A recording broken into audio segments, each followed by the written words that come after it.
সাফল্য অর্জন করতে পারবে। এই কারণে কিন্তু প্রত্যেক বছর উদাহরণস্বরূপ আমরা বেগম রোকেয়াকে স্মরণ করি, আজকে এই দিবসটা পালন করি।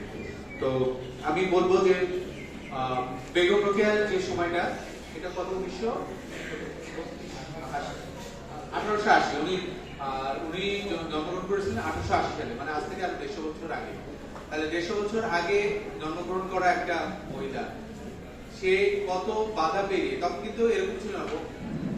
আমি শুধু একটা ছোট্ট উদাহরণ দিই।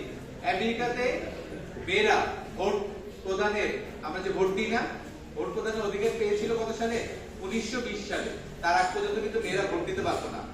তো আমি সেই উদাহরণ দিলাম এই কারণে যে আমেরিকার মধ্যে কি উন্নত দেশে তারা ভোটাধিকার পেয়েছে 1920 সালে, সেখানে আমাদের দেশে 1880 সালে উনি জন্মগ্রহণ করে নিজেকে কিন্তু সুশিক্ষায় শিক্ষিত করেছেন, নিজেকে অন্য নারীদের জন্য, আমাদের সমাজের জন্য একটি অনুকরণীয় ব্যক্তিত্ব হিসাবে উনি নিজেকে প্রতিষ্ঠিত করেছেন।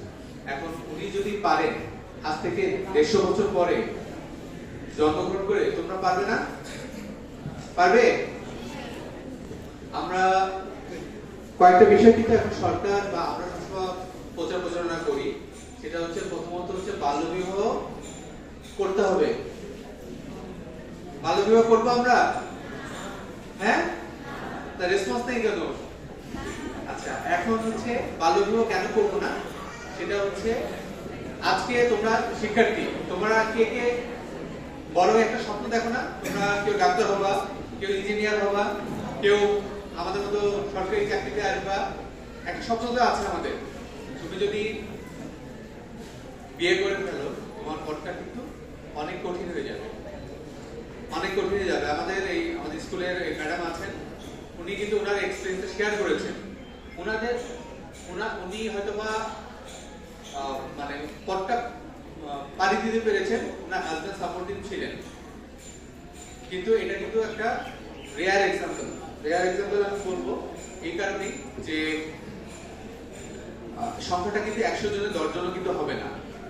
যাদের আর্লি ম্যারেজ হয় তারা কিন্তু আসলে দেখা যাচ্ছে দিন শেষে তারা গৃহিণী হিসাবেই জীবনযাপন করছে। তো তুমি কি চাও তুমি শুধুমাত্র তোমার হাজবেন্ডের পরিচয়ে জীবনযাপন করবে? হ্যাঁ, তোমার নিজের পরিচয় আছে না? আমাদের মেয়েরা কিন্তু অনেক ভালো করতেছে, প্রত্যেকটা সেক্টরে ভালো করতেছে। আমাদের 15টা উপজেলা, চট্টগ্রাম উপজেলা কয়টা? 15টা উপজেলার মধ্যে 4টা উপজেলা নির্বাহী অফিসার হচ্ছে আমাদের নারী। আর একই সাথে আমাদের জেলা প্রশাসক, আমাদের ডিসিসিআর যিনি চট্টগ্রামে আমাদেরকে যিনি লিড দিচ্ছেন, তিনি কিন্তু এই 250 বছর ইতিহাসে প্রথম নারী ডিসি হিসাবে চট্টগ্রামে দায়িত্ব নিয়েছেন। তো তারা যদি পারে, আমরা পারবো না? তোমরা পারবে? এই প্রত্যয় আছে তোমাদের মধ্যে?